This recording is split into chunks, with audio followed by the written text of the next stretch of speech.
You're listening to Fox City's Murder and Mayhem, your bi-weekly dose of true crime history in a small rural community of Wisconsin.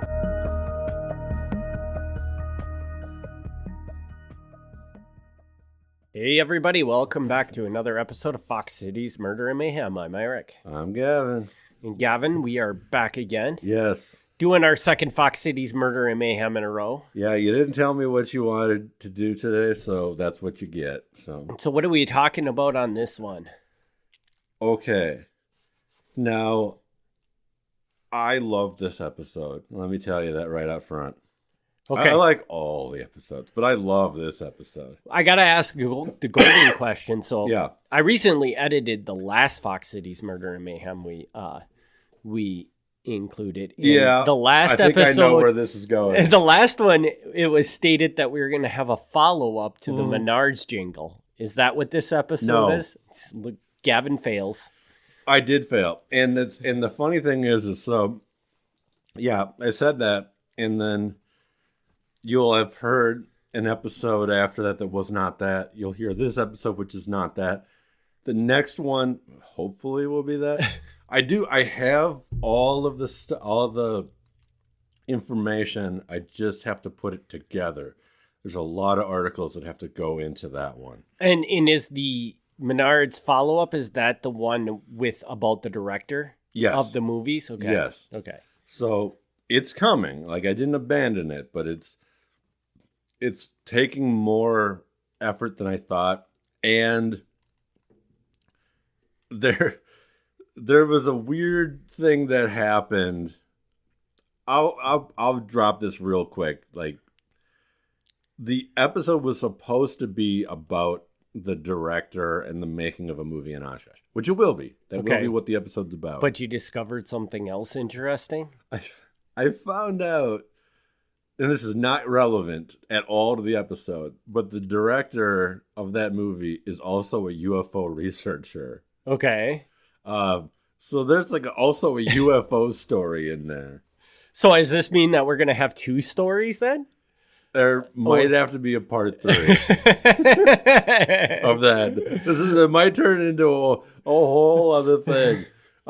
It's not technically a Fox Cities UFO story, but I mean, if the guy, because the guy, I guess the guy isn't really, because didn't you say he's from like Tomahawk or something? But that's close enough to the Fox Cities in my book. So we'll see. We'll see what happens with that. But yeah, he's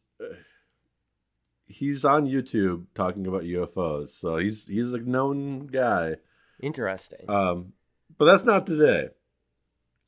Today, we're going to talk about the Phantom of Deli, or the Badger Witch. Okay. The news could not make they couldn't determine what they wanted to call this. Okay. So some newspaper headlines were like the Phantom of Deli, and some said the Badger Witch. Okay. They're both great names. I mean, you can't go wrong with that. So this is about Marie Mayborn. Marie Mayborn was born in December 1915. Her obituary says she was born in Green Bay. I don't know if that's true. From some records I found, some say she was born in Wisconsin. Some say she was born in New York. It's not entirely clear to me. And she was adopted as a child by George and Caroline Mayborn. So, I don't know if we know where she was born. Okay. But anyway, this family farmed in Deli, which is a small town near Omro. It's a very small town. Good luck finding it. Okay. But it does still exist. I think it's arguably a ghost town at this point. Okay. It's really, it was like an intersection at best for a while. Around Christmas 1925, Marie, who was just a wee child, just a, 10, 11-year-old child, strange things start happening around her. The first instance was Mrs. Mayborn, her mother, hearing toys dropping on the floor, even though there were no toys that could be seen dropping on the floor. Okay. There are also stories about spirit slaps, where invisible hands would slap their faces if they went too close to Marie. Okay. News organizations around the state and the country picked up the story, calling Marie the Phantom of Deli and the Badger Witch. Around April 1st, 1926, this is a few months later, like this is going on for a while, Harry Houdini was told about the case while he was performing in Chicago. Houdini said the story reminded him of a girl named Mary Ellen MacDonald in Antigonish, Nova Scotia, where strange voices came from the wall and furniture. The root cause of that case was not demonic possession, but a dual personality. This was discovered after an examination by a man named Dr. Franklin Pierce. Houdini says, of course, persons in contact with the child tell you of the strange things that have happened in their presence. They know full well that the girl is strange, and right away they allow their imaginations to wander off to unknown points. This dual personality is a remarkable thing. Every now and then the girl imagines she is someone else, a purely mental obsession. It is said when she weeps there is a weird whistling. Have these people stopped to analyze that the whistling may be caused by breath intake during her sobbing? He continued, there's just as much possibility of a girl of 11 being able to fool her parents and physicians as there is if she were twice that age. If she is possessed of the uncanny faculty of ventriloquism, or if she has certain mechanical knowledge unusual for a child of her age, the things which have gone on about her recently are not at all unusual. I am willing to set down $10,000 to be given to whatever charity the family desires if I could not get to the bottom of this thing within just a few hours. Interesting.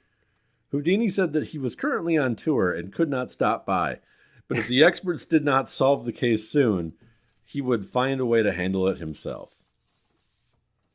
Please tell me that this story is going to lead to Harry Houdini solving this case. It's not. Darn it! It's not. Sorry. We don't get a Harry Houdini story other than that. Around this time, Reverend William Henry Grace of St. Mary's Catholic Church in Winneconne was kind of like the go-to person here. He was overseeing what was going on with the girl, and he spoke to the press. He said that he had failed to uncover a satisfactory explanation and was turning to psychologists. He said, in 4 different houses that Marie had visited, witnesses heard noises, heard voices, saw various objects move, and heard tapping on the walls. The priest said some things might be ventriloquism or easily explained, but others were not. Marie would sometimes slap herself, and on other occasions said she was slapped by an invisible hand. I still hope that the case may be solved by the application of natural laws, but I am baffled, said the priest. If Houdini or any other expert believes he can solve the mystery of the phenomena surrounding Marie Mayborn in a day or even a week, I would advise him to save his time.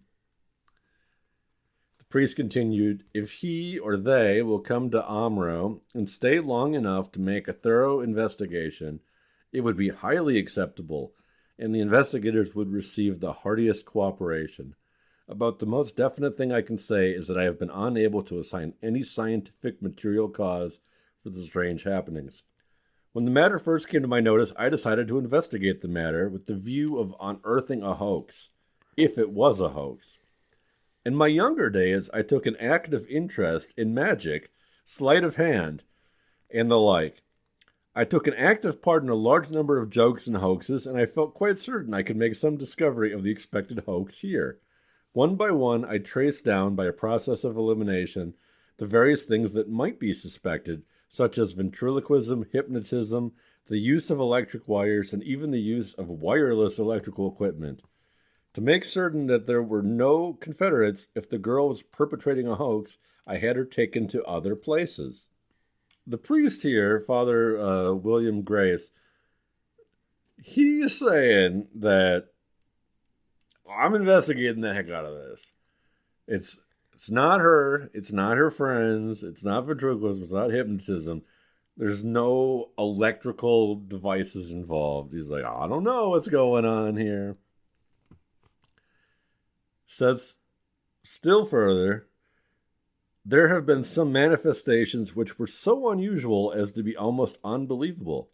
In some instances, the voice that has been heard has been that of a man. In another instance, it was clearly that of a former school teacher in the district who's now living at some distance from the home. When the girl sang, a second voice would be heard carrying a harmony with her. How do I account for those things? Father Grace and the family strongly resisted letting the press take photographs of their house or of the girl. As far as I can tell, there are no photographs from the case. The newspaper noted that this case may have a stronger interest in Deli and other places in the area because Omro was once a town well populated with spiritualists. Like, I did not verify that. I don't know that. But apparently Omro used to be a popular place for people who like could claim they could speak to the dead hung out. So interesting. The Mayborn family, again, not spiritualists. They are Catholic farmers. Like, so they have no connection to whatever that, tradition would be. Marie's parents pulled her from school, and Mrs. Mayborn said there was an instance where she and another woman tried to hold Marie down, but an unseen force pushed them away. The story was picked up and reprinted all over the country, with the last mention, at least for a little while, being April 6th. Pretty much from like March 31st to April 6th. Like, it's getting huge coverage, long articles, mostly just the priest talking about things, but picked up all over the place. One brief mention said the deputy sheriff, who was also the village marshal, was looking into it. But I couldn't find any follow-up there of anything that he might have found. So, Not really sure. Then another month goes by, and on May 3rd, 1926, Oshkosh magician J.C. Walter, who... One thing I gotta say that I loved about this episode is finding out how many people are like magicians or were into magic as a kid. Like, that's so weird to me. Like, the priest being like, yeah, when I was younger, I was really into magic and sleight of hand. Like, really? That's so random. An Oshkosh magician named J.C. Walter came forward and said that the girl was just a natural, innocent child who was the victim of malicious rumors. He said that nobody other than the priest believed that anything supernatural was going on. Walter visited the home with a doctor and 3 other men. He found the tapping on the roof to be tree branches in the wind. A vision of 2 crossed hands was merely the shadow of a weather vane on a window. The doctor found that the girl was not perturbed in any way. Walter told the press, "Spirit phenomena are all bunk. I have looked into all kinds of manifestations and there's nothing to any of them. I've seen all these strange phenomena duplicated and can duplicate them myself. I would like to believe in the possibility of communication with the dead, but all spirit manifestations I have ever seen can be explained either by plain science or magic, and they are all bunk." The doctor, who did not wish to be identified, said the manifestations are merely the result of the imagination of members of the family. The little girl is not in the least perturbed by the supposed strange happenings and even smiles and laughs at mentions of the doings of the spirits. If she really was the victim of what she is believed to be, she would be a nervous wreck. Although I will say I'm very much on the side of the doctor and the magician here. Mm-hmm. I don't feel that this is like as strong of a response as maybe it could be. Like, for how much the priest was like, this happened, this happened, this happened. Like, them just being like, oh, it's tree branches on the roof and shadows in the window. Like, that seems like a weak response. Father Grace said that he was still going to have the American Society of Psychic Research investigate. I don't really know who they are. I didn't look it up. Sorry. But once the magician had spoken, the press moved on. Walter the magician, for what it's worth, was the state president of the magician organization that he organized in 1915, which was later renamed the Wisconsin Houdini Club. So, like, apparently there was already, like, a state organization of magicians as far back as 1915. And this guy was, like, the president of the state organization. So he was, like, the head of all the magicians in the state. Like, I don't know. This is weird to me. That probably still exists today. Oh, I guarantee you it still exists. But it's so weird to me. And like, what?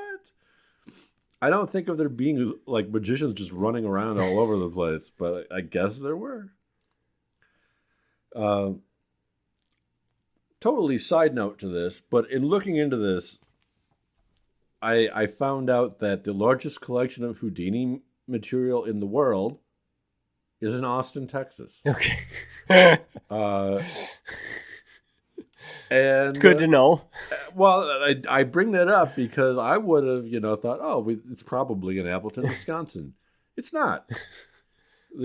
If you want to, like, research Houdini, you got to go to Austin, Texas. Apparently, Appleton's collection is just second best. Well, I'm gonna guess that that Harry Houdini spends a lot more time in Austin, Texas, than he probably did in Appleton, Wisconsin. Maybe so. Maybe so.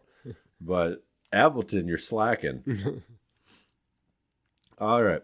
So, like I said, the press moved on. So, the truth of the matter, totally up to you, the listener, to decide.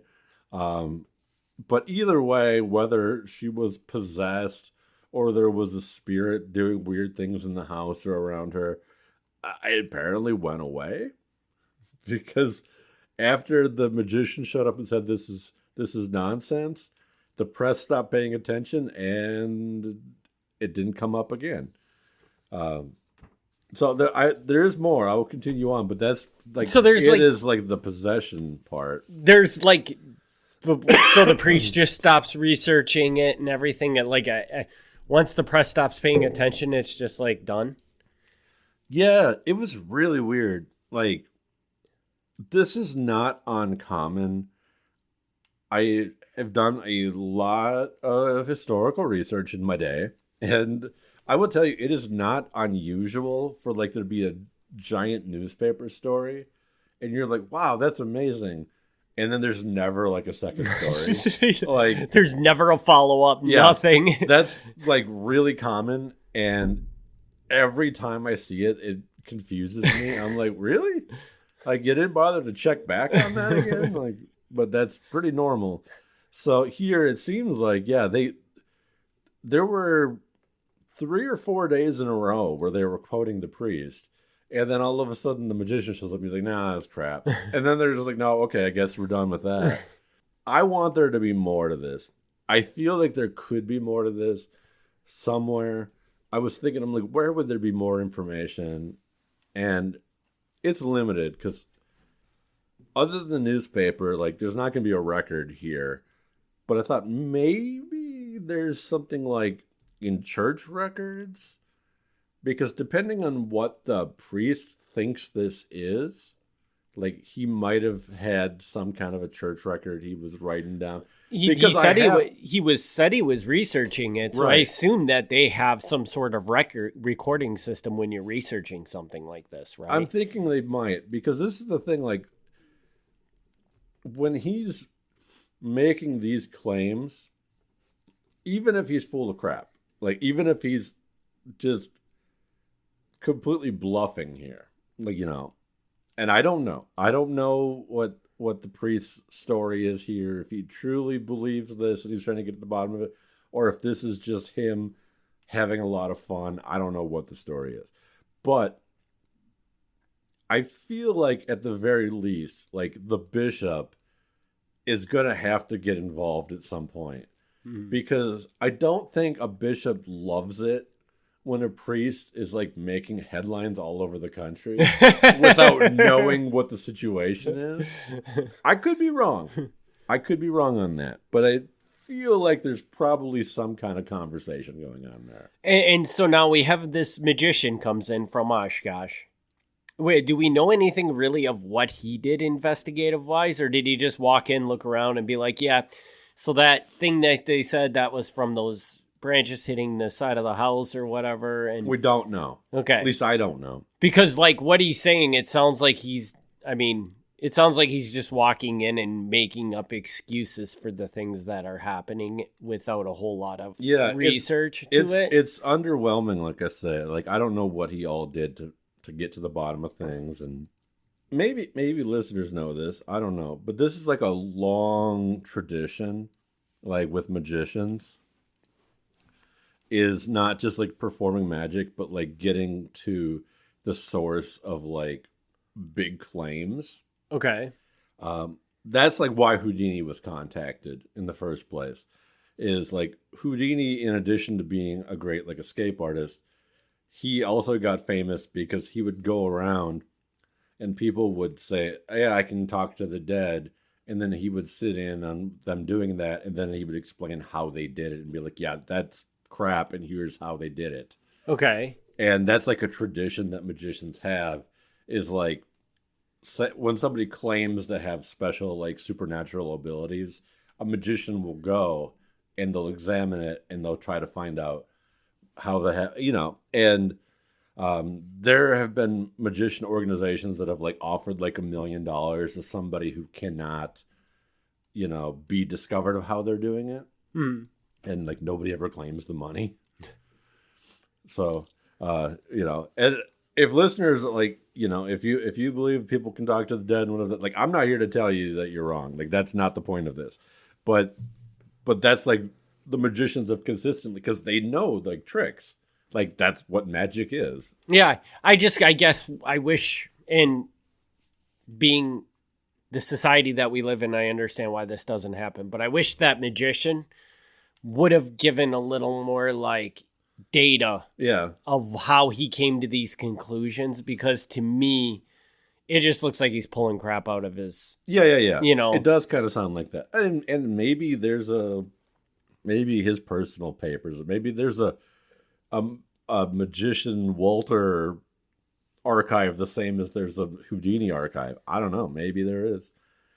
Worth looking into more, I guess. So now, the other question I have with this is so the girl that this is all happening to. Yeah.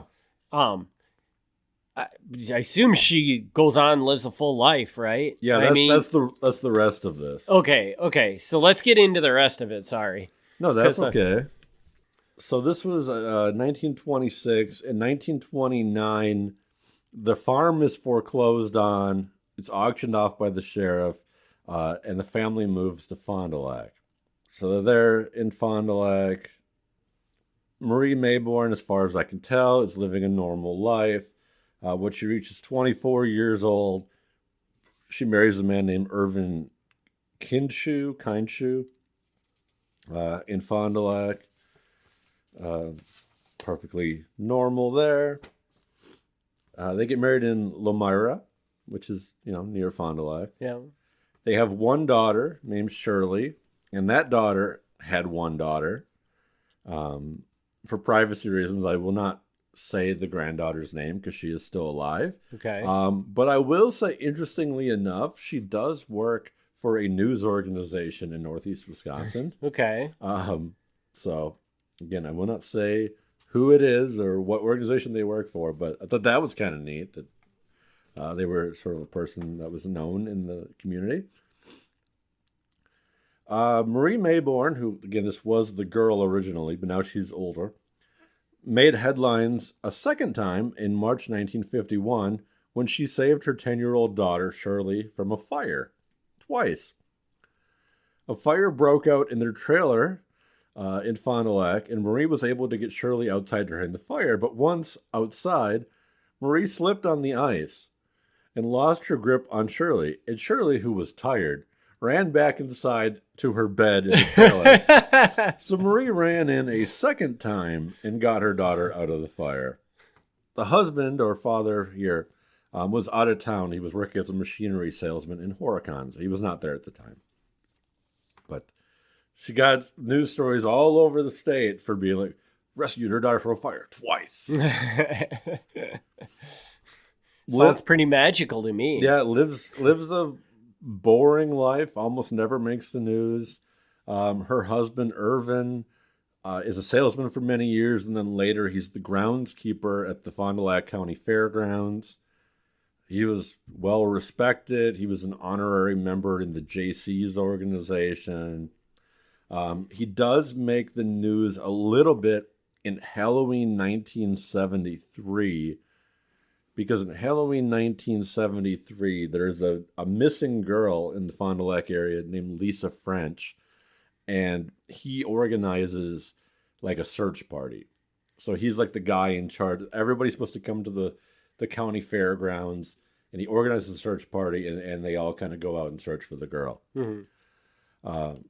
So he briefly makes the news for leading that as being kind of like a local hero. He passes away in 1993. Marie passes away in the year 2000 in Fond du Lac, and she is buried in Fond du Lac. Her daughter has also passed on, and her granddaughter, as I say, lives in northeast Wisconsin. Side note on the Lisa French, the girl who was missing Halloween 1973. I want to make clear that would make an absolutely excellent podcast episode. Okay. And we will never do it. Because it's so current? Or no, it's not. That's safely within our 50-year buffer. Okay. So that's not an issue. But what happened in that case was so bad, I would not feel comfortable talking about it. Really? Wow. Yeah. Oh.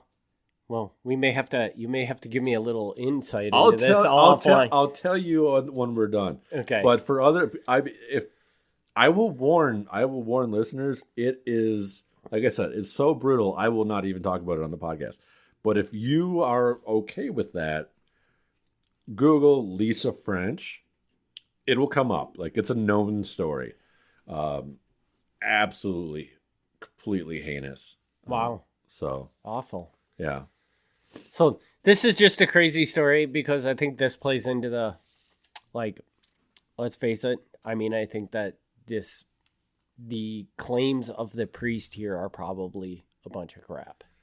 I think that there's definitely some real exaggeration on his part. Just because, like, I'm not a hater against any of that stuff or against the saying that it's not possible that something like that could happen. But the fact that this lady just then goes on, after the news stops reporting this, then this lady just goes on, lives a full life, and never really has any reports of anything like this again. Yeah. That just sounds crazy to me. That just makes it seem really, really not true. Right. No, I agree. And that's the thing is, like, I really wanted there to be more. I still think it's a good story. Like, I'm not saying it's a bad story because it definitely caught my attention.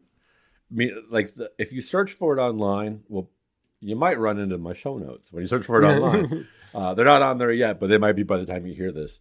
But if you search for it online, the only thing I'm pretty sure you'll find is, like, the Houdini article. Mm-hmm.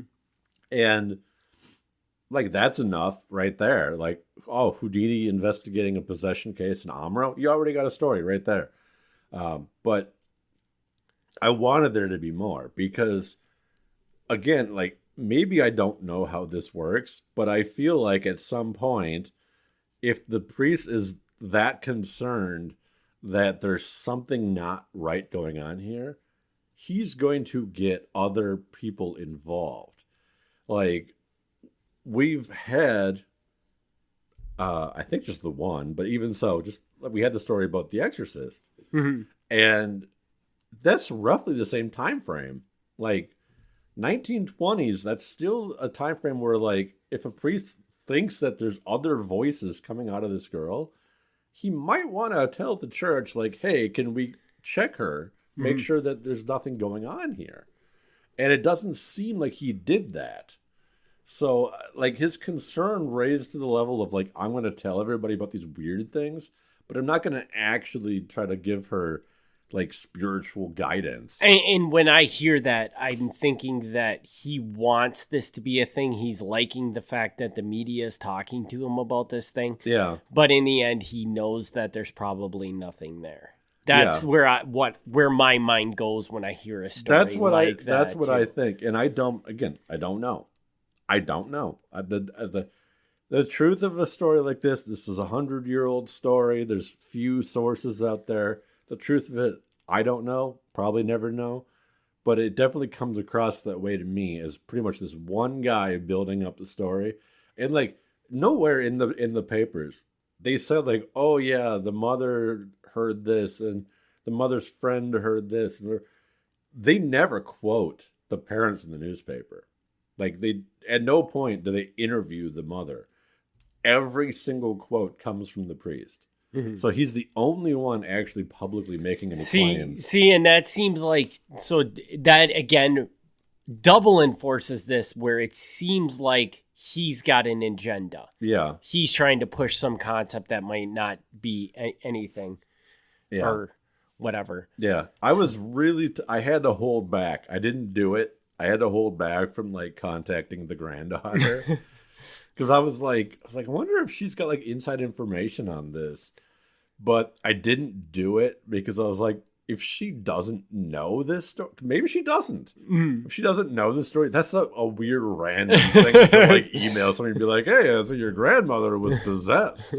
Like, so I did not do it. But the other thing so you were talking about how Omro at this time had kind of the reputation of being a place where people that could talk to the dead could kind of congregate. Apparently. Yeah. Did you come across anything that explained why that would be? No, but I didn't really look into it. Okay. Because that would just be curious to me. Like when we did the Mary Van Hoof story, you had mentioned how Nisida's kind of become a place for rogue, I shouldn't say rogue, but like smaller, more niche like religions and stuff like that. Yeah. So I assume that there's a story to the Omro. Well, maybe that's another angle to look into. Another thing to add to the list of Fox Cities Murder and Mayhem. But I don't know. And so spiritual, just for I'll comment on that generally. It was a thing. Like it was a sizable thing. Like in the late 1800s up to maybe the early 1900s. I think it was already going away by the 1920s, but I mean, so the famous story from the podcast is one of your favorites is Porter Ross eating bed springs. Yep. And Porter Ross was a spiritualist, and that's why he claimed that he could talk to his dead wife. Okay. But it was a big thing for a while. I don't remember his name, and I apologize to listeners. I don't remember his name. But one of the governors of Wisconsin was a spiritualist. Okay. Like, it was a big enough thing that, like, people didn't think you were weird. That was just, like, a thing that some people were, like, really into. Interesting. And I wonder what kind of made that... Because it almost seems like if you can say... governor, you said governor of Wisconsin, was a spiritualist. It seems like that was just like an accepted religion. And I don't really think of that in that way today.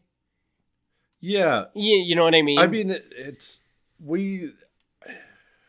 I think the magicians had a lot to do with it. I really do.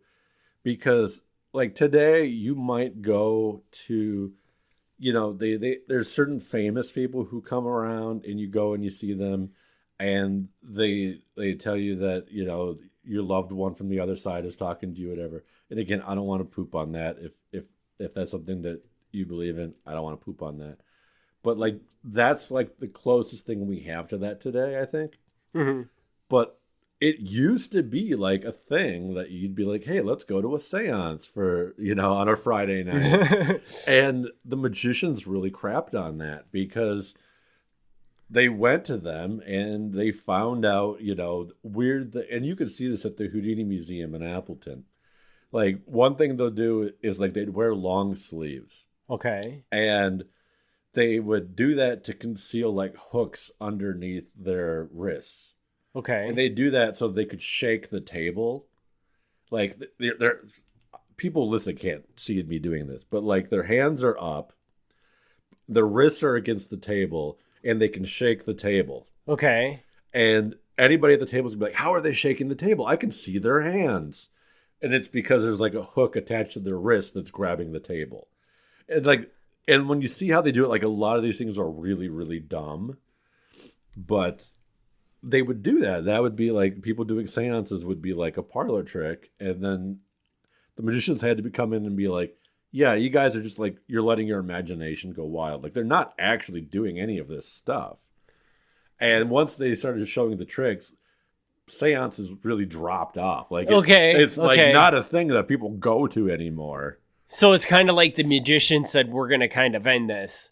So they just went around and started debunking all of them until people were just like, we're not even going to take these things serious anymore because they're all getting debunked anyways. Right. Yeah, the magicians were kind of the viewpoint that this was like, they didn't see it as like a harmful like trick because like they're magicians. They know, they get magic. They know that the point is to make the audience think they're seeing things that they're not seeing. Right. Like they get that. And they get the entertainment value of that. But they didn't see seances as entertainment.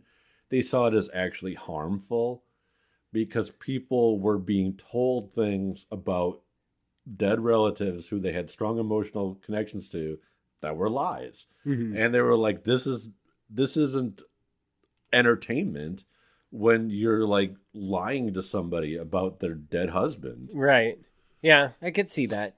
That's interesting. So Houdini being the most famous, but like this was a general thing that magicians did, was went around and like tried to like find out who the frauds were. And now when you hear a story like that, the immediate thing I think about is like, had the magicians not done that, how different would the world be today? Because I don't know. You would think that stuff would probably be a lot more front and center. People would see it a lot more. Yeah. Which would just be a very different dynamic than what we have today. Yeah. Which I think is an interesting thing to think about. Well, and there's people who go, again, there's certain things that people will claim psychic abilities, and whether you believe in that or not, I'm not judging you. But then there's other people who, like, you'll see this, and this is funny to me, is like a magician will do their act, and somebody will be like, that's not a trick. They're actually using, evil powers or whatever. Like, that's, most people don't think that, but you'll see some people will claim that. And like, that to me is funny, because like the magician will flat out tell you, like, I don't have ability. I don't have powers. Like, this is a trick. But they'll be like, it's not a trick. They've made a deal. The devil. Yeah. And I'm like, no, man, like, just because you can't figure out how they did it doesn't mean that they have like magic like real magic powers. But I don't know. I love magic though, so that's me. And it's an interesting story because, man, like, once again, another one of these weird things that just an hour away from us that this happened, and how many people know about it. So I definitely did not know until relatively recently, and that's, I love these stories.